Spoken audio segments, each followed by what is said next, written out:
మంత్రి కొండా సురేఖపై నాగార్జున దాఖలు చేసిన పిటిషన్ పై ఈ రోజు నాంపల్లి మనోరంజన్ కోర్టు సుదీర్ఘంగా విచారణ చేపట్టింది. నాగార్జున స్టేట్మెంట్ కూడా నమోదు చేసుకుంది. ఇక కొండా సురేఖ తరపు అంటే legal cell Congress legal cell vice chairman ఉన్నారు. ఈ రోజు ఎలాంటి వాదనలు జరిగాయి, ఎలాంటి స్టేట్మెంట్ ఇచ్చారు సార్? ఈ రోజు సార్ ఎలాంటి ఆర్గ్యుమెంట్స్ జరిగాయి, ఈ రోజు నాగార్జున ఎలాంటి స్టేట్మెంట్ ఇచ్చారు, ఏం చెప్తున్నారు ఫైనల్ గా? గతంలో 3 తారీఖు నాడు నాగార్జున గారు ఒక పిటిషన్ ఫైల్ చేయడం జరిగింది. ఆ పిటిషన్ పైన ఈ రోజు టైం తీసుకుని ఈ రోజు 4 గంటల సమయంలో నాగార్జున గారు కోర్టుకు హాజరయ్యారు.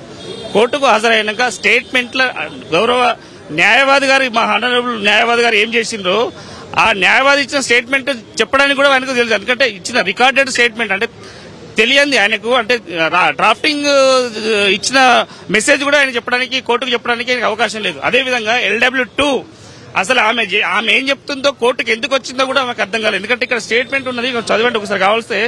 ఫస్ట్ నాగార్జున గారు స్టేట్మెంట్ ఉన్నది అండ్ LW2 స్టేట్మెంట్ ఉన్నది.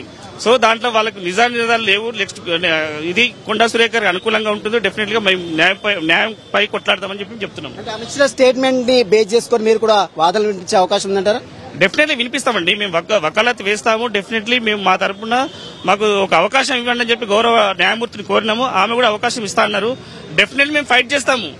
మేము ఈ రోజు ఇంతటితో ముగుస్తా అనుకోవాలి. ఎందుకంటే మేము గౌరవ మంత్రి గారు మా మాటలు వెనుక తీసుకుంటాం అన్నప్పుడు మేము గమనున్నాము.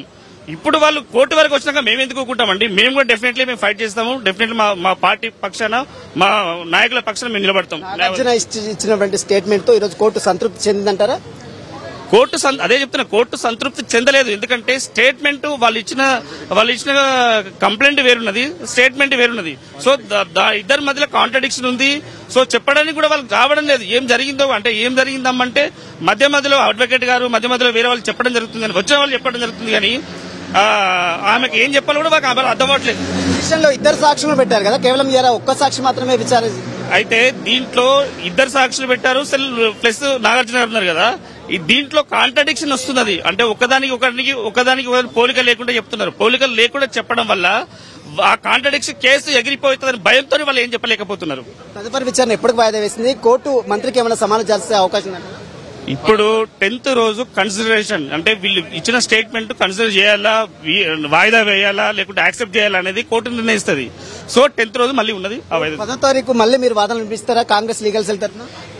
మేము టీపీసీసీ లీగల్ సెల్ పక్షాన మేము RTI పెట్టినాం. అక్కడ జరిగిన అవకతవకలు ఏం జరిగినాయో అంతా మేము రేపు పొద్దున DGP గారిని కలవబోతున్నాం. డెఫినెట్లీ కలుస్తాం.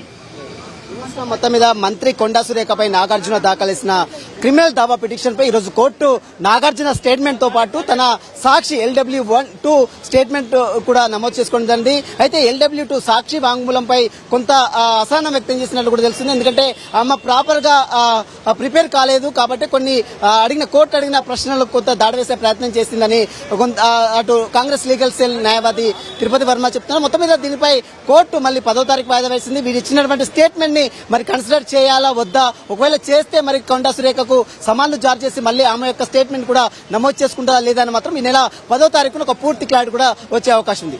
వీడియో చూసి ప్రదీప్ తో సునీల్, 10 టీవీ, హైదరాబాద్.